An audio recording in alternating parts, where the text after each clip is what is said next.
when she turned to me at the airport gate and said, "I'll call you when I land." I didn't say I love you. I said, "Sure, have fun." Because love wasn't what I felt in that moment. Suspicion was. The kind that crawls into your gut and stays there, whispering things you wish weren't true. Her name was Amber Lane, 26, freelance graphic designer. Laughter like she'd never been hurt, lies smooth enough to sound like care. I'd been with her for a year and a half. We'd been living together for 6 months, sharing toothpaste, Netflix passwords, and plans that I thought meant something. Until 3 weeks ago, when she dropped that line at dinner, the one that started everything. "I'll be gone for a week in November," she said between bites of pasta. "A college friend's wedding. I'm so excited to see everyone again." A week in November. Sure. Seemed harmless. "Where's the wedding?" I'd asked, swirling my fork. "Upstate New York," she replied. "It's going to be small, super cozy. Lindsay asked me to help with the setup since I work remote. You know, flexible schedule and all." I remember nodding, playing it cool. "Want me to come?" I could work from the hotel. She didn't even hesitate. "Oh, no. You'd be bored. It's all bridesmaids and girl talk. I'll FaceTime you, promise." She smiled that soft smile that used to mean something. But something about the way she brushed off my offer. Too quick, too rehearsed. It lodged itself in my chest. Usually, she begged me to tag along to everything. This time, she wanted me far away. I should have known. The first red flag came the following week when she was trying on dresses. She held up a deep emerald gown, the kind of color that would make anyone stop and stare. "Too much?" she asked.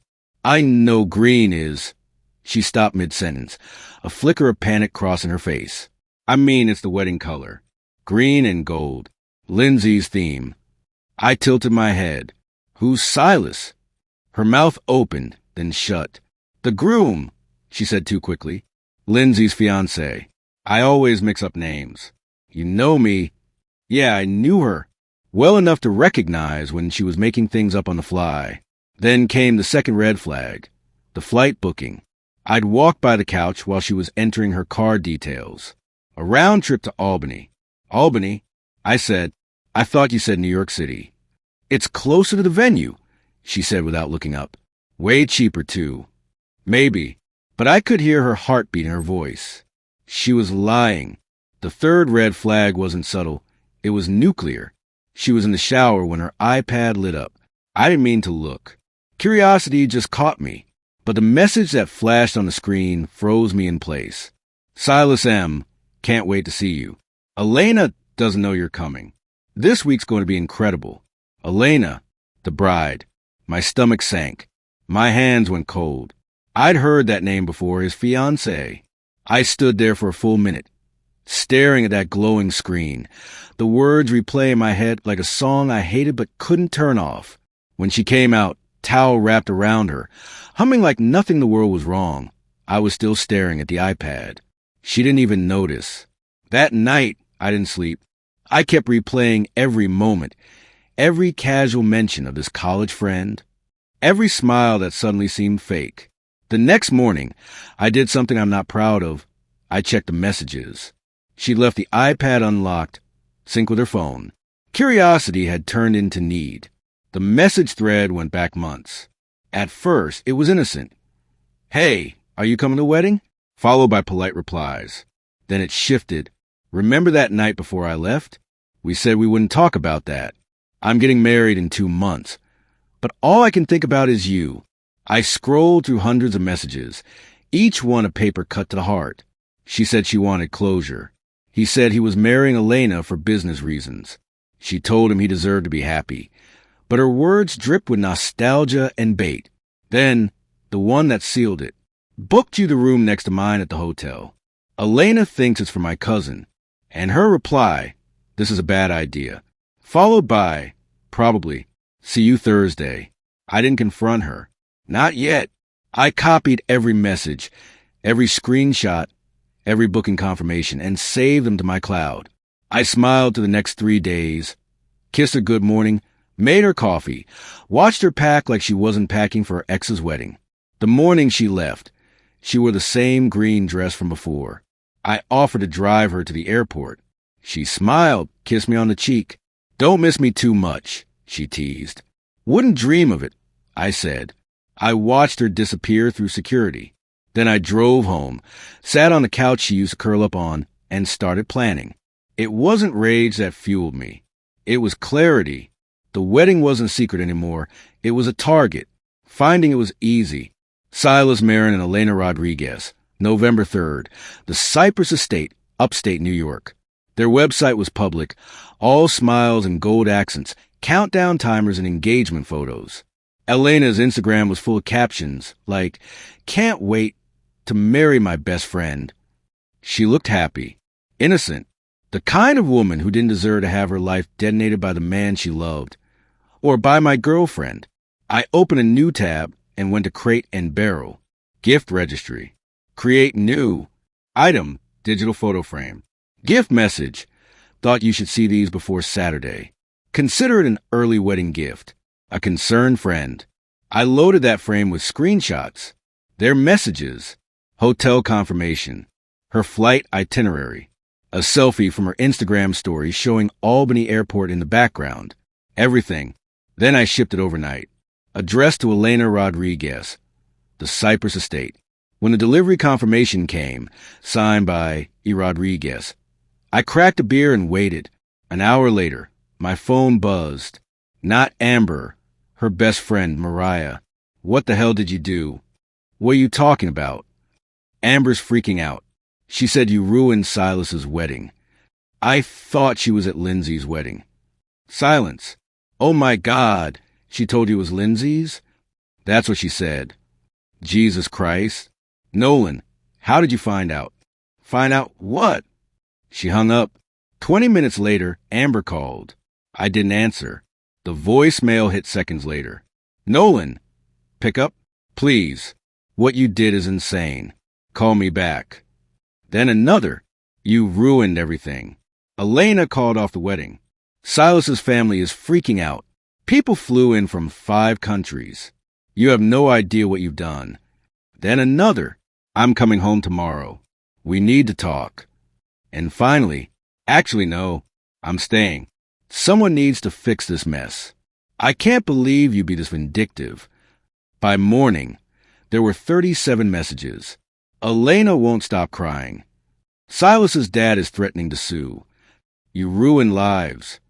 I hope you're happy. And then the gem, nothing happened between us. We were just talking. Right, because nothing says just talking like adjoining hotel rooms and secret messages. So I texted her back. "Hey, hope Lindsay's wedding's going great. Weather looks beautiful there." She called immediately. "Drop the act. You know exactly what wedding I'm at." "Oh, is Lindsay marrying someone named Silas?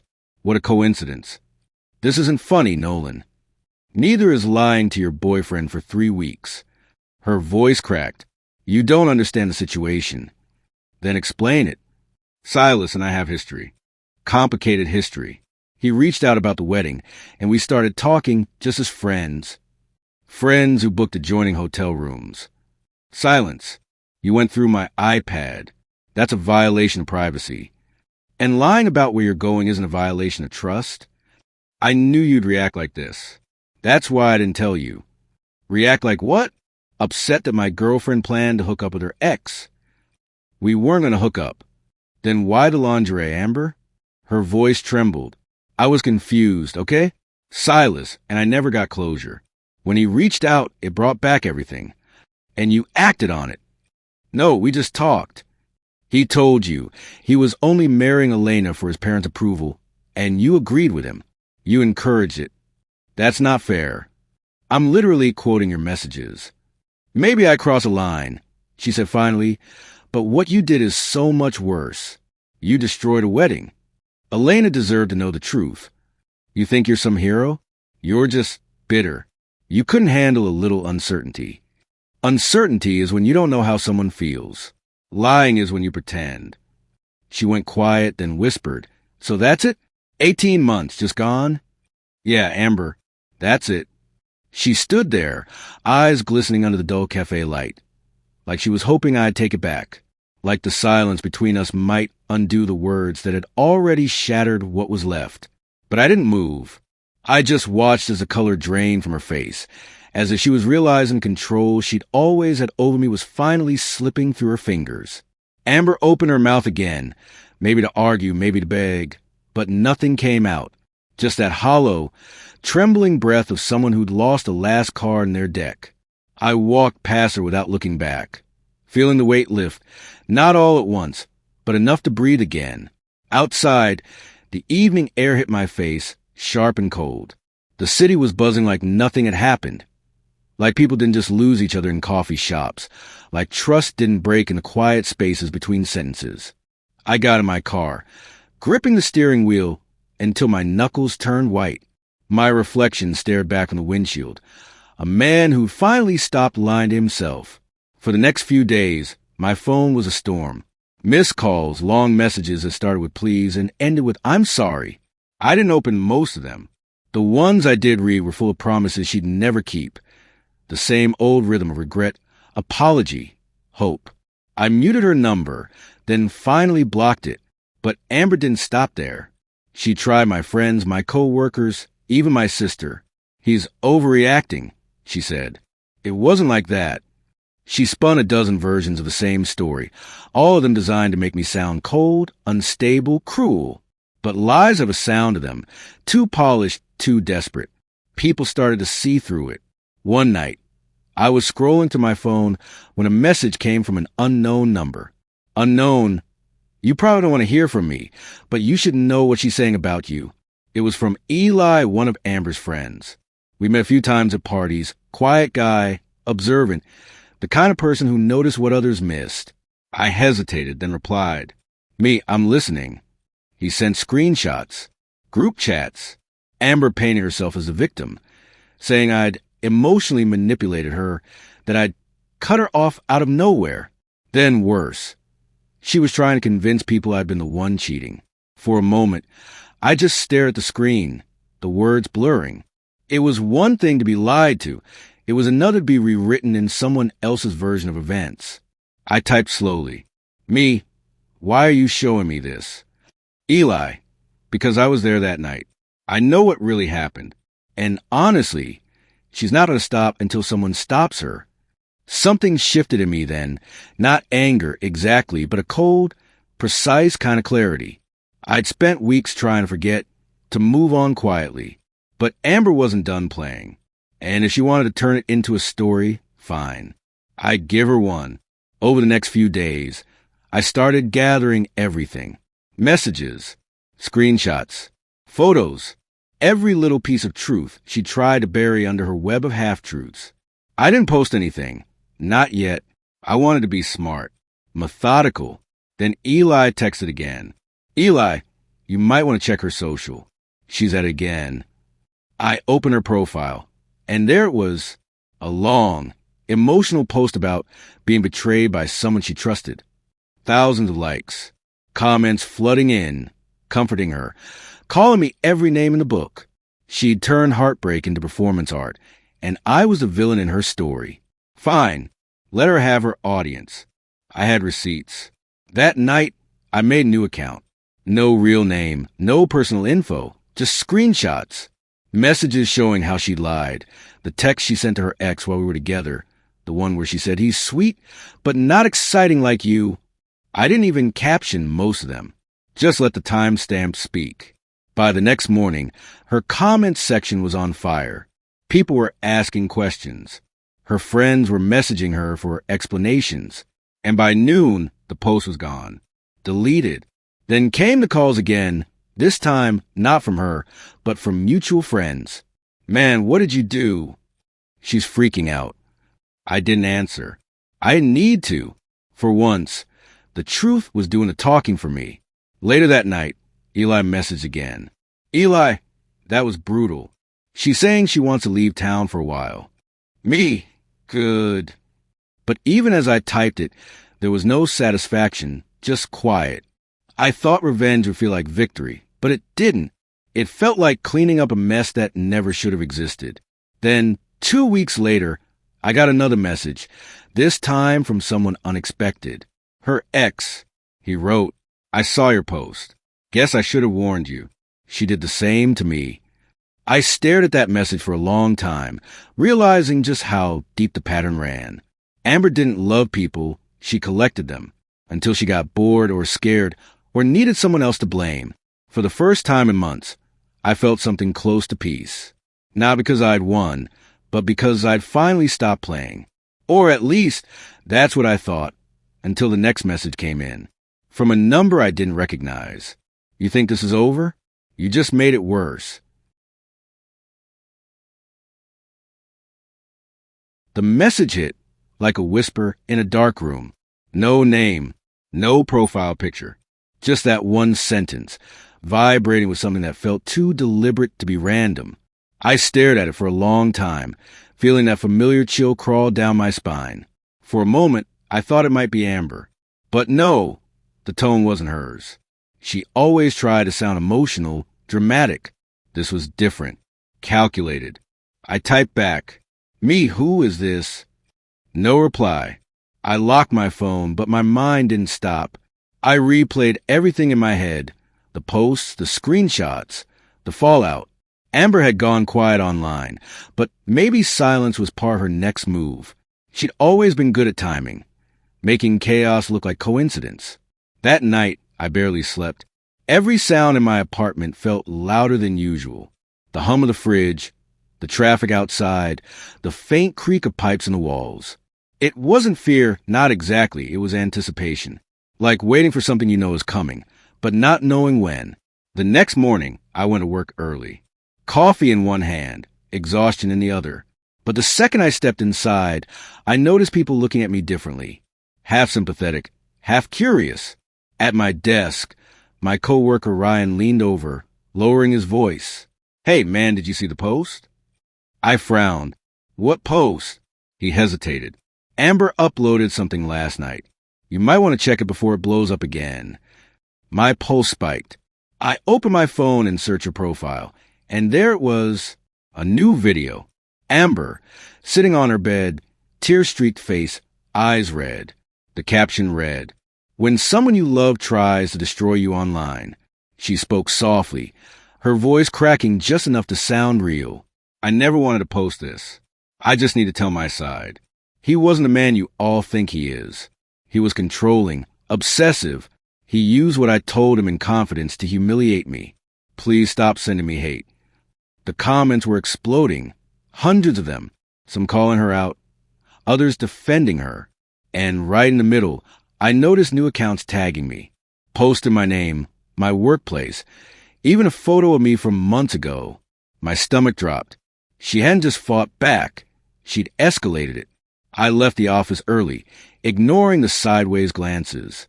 At home, I shut off every light, pulled the curtains, and opened my laptop. I started digging, tracking the accounts posting about me. Most were new, fake profiles, but a few led back to people I recognized. Amber's cousin, a couple of her friends from college.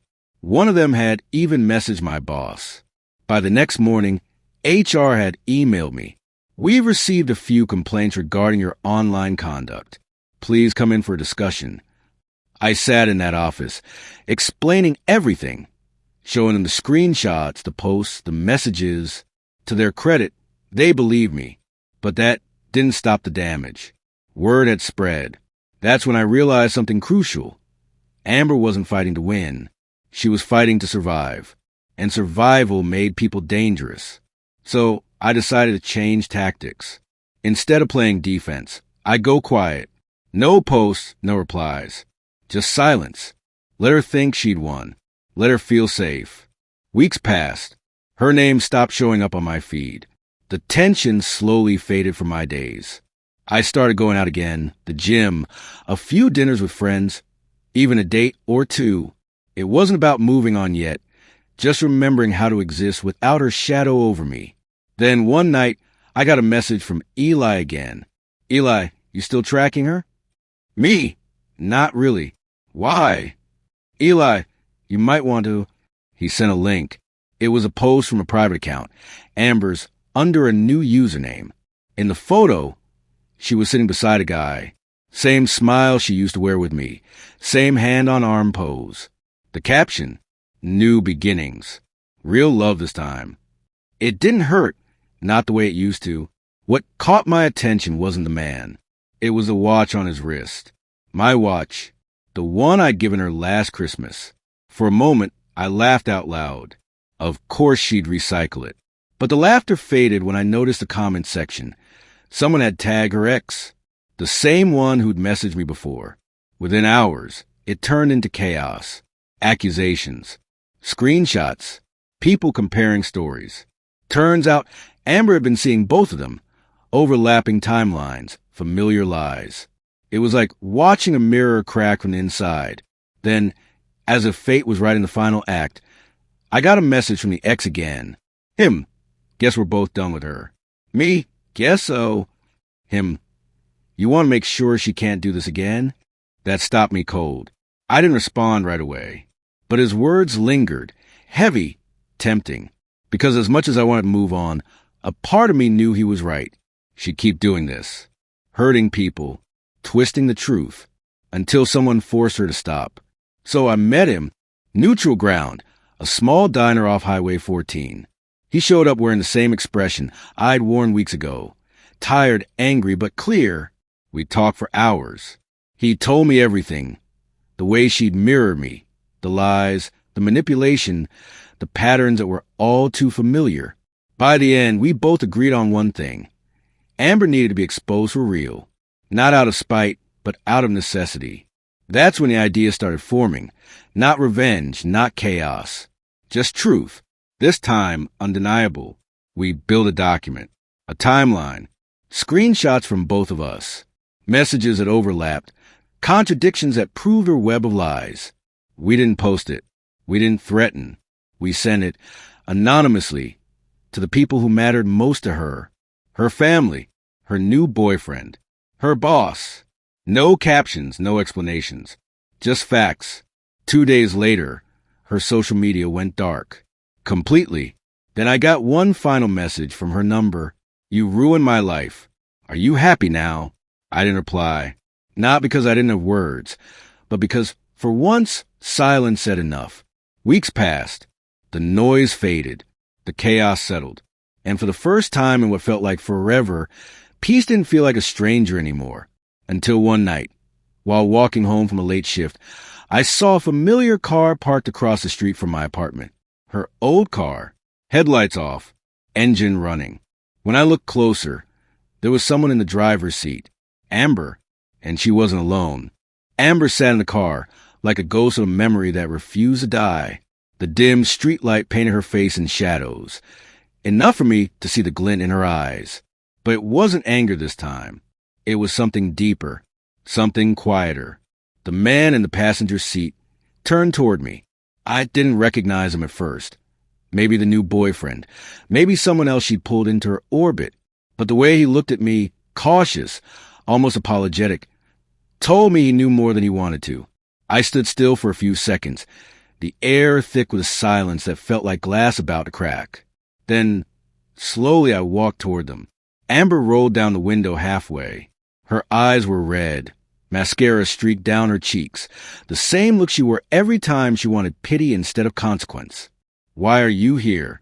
I asked, my voice calm. Too calm. She smiled, faintly. I wanted to see you. That's not a good idea. I said, not anymore. She exhaled, shaking her head. You think I don't know that? You think I haven't paid enough. Her tone wasn't offensive this time. It was tired. But that didn't change what she'd done. Amber, I said, you didn't pay. You just ran until it caught up to you. She went quiet, then glanced at the man beside her.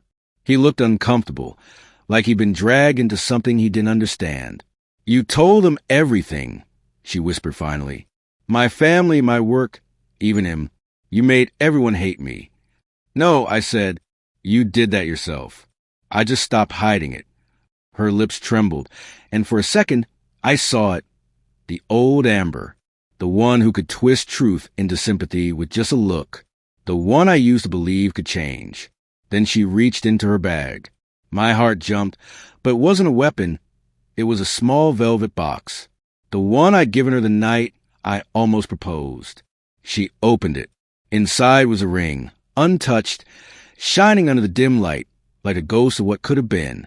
I kept it, she said softly. Not because I wanted to, but because I didn't know how to let go. The man beside her shifted, clearly uncomfortable. Amber, maybe we should go. She ignored him. I just needed you to see that I didn't mean for it to end this way. I stared at the ring, at everything it represented. Love that was never real. Promises that were never meant. You lied, Amber, I said quietly. That's how it was always going to end. She swallowed hard, then laughed, a broken, brittle sound. You think you're the only one who got hurt? You think I didn't love you? I said nothing, because maybe she did, in her own way. But her kind of love was a storm, beautiful, destructive, and never meant to last. She looked at me one last time. You got what you wanted. The truth's out there. I have nothing left. Then start over, I said, without destroying someone else this time. She looked down, closing the box, and for a long moment I thought that was it, that she'd finally understood. But then she whispered, almost too quietly to hear, "You'll see what it's like to lose everything, too." The words cut colder than any scream. Before I could respond, she started the car. The engine roared, headlights flaring. The man in the passenger seat looked at me with wide eyes, helpless, as the car pulled away into the night. For a second, I stood there, unsure whether to feel fear or pity. But deep down, I knew one thing. This wasn't over, not really. 2 days later, I found out what she meant. I was at work when HR called me in again. My stomach dropped. What now? I asked. They handed me an envelope. Inside were printed screenshots of messages that looked like I'd sent them. Threats, confessions, words I never wrote. She's trying to frame me, I said, my voice rising. They believed me, eventually, but it took hours. And even then, the damage was done. Rumors spread faster than proof. That night, I got home to find my door unlocked. Nothing was stolen, but everything was moved. Small things. The frame on the shelf. The mug in the wrong place. A photo turned face down. My pulse thudded in my ears. I checked every room, every corner. Empty, but I knew she'd been here. I called the cops, filed a report. They said they'd look into it. But we both knew how that would go. Without proof, it was just another he said, she said. So I changed the locks, installed cameras. And then, for weeks, nothing happened. No calls, no messages, no car parked outside. Just silence. Until one night, I got a notification from the security camera. Motion detected at 3:14 a.m. I opened the live feed, my breath catching. There she was, standing outside my door. Hair wild, eyes hollow, wearing the same clothes from that night in the car. She stared straight at the camera, like she knew I was watching. Then, slowly, she lifted her hand and pressed something against the door. A note. When I finally worked up the nerve to open it, the street was empty again. The note was short, scrawled in her handwriting. I'm done. Don't look for me. That was the last time I saw her. Weeks turned into months. I started sleeping again. I moved to a new apartment, got a new job, met new people. Life didn't go back to what it was, but it started to feel mine again. Then one morning I got a message from Eli. Eli, you should see the news. I opened the link. Local report, a car pulled from a river outside the city. 2 bodies, a man and a woman. The names weren't released yet, but I didn't need them to be. I sat there, staring at the screen, my coffee growing cold. There was no victory in it. No closure, either. Just silence. The kind that comes when the story finally runs out words. I looked at the ring box sitting on my desk. I'd kept it all this time, even though I told myself I wouldn't. I opened it, stared at the empty space where a promise used to be, and realized something that would stay with me for the rest of my life. Sometimes, revenge isn't about making someone pay. It's about finally letting the truth speak, even when no one's left to hear it. And as the sun rose through the blinds, I closed the box, set aside and whispered to the quiet room. Yeah, Amber, that's it. And with that, our story comes to an end. But the real story begins with your thoughts. What would you do if you were in this situation? Let me know in the comments.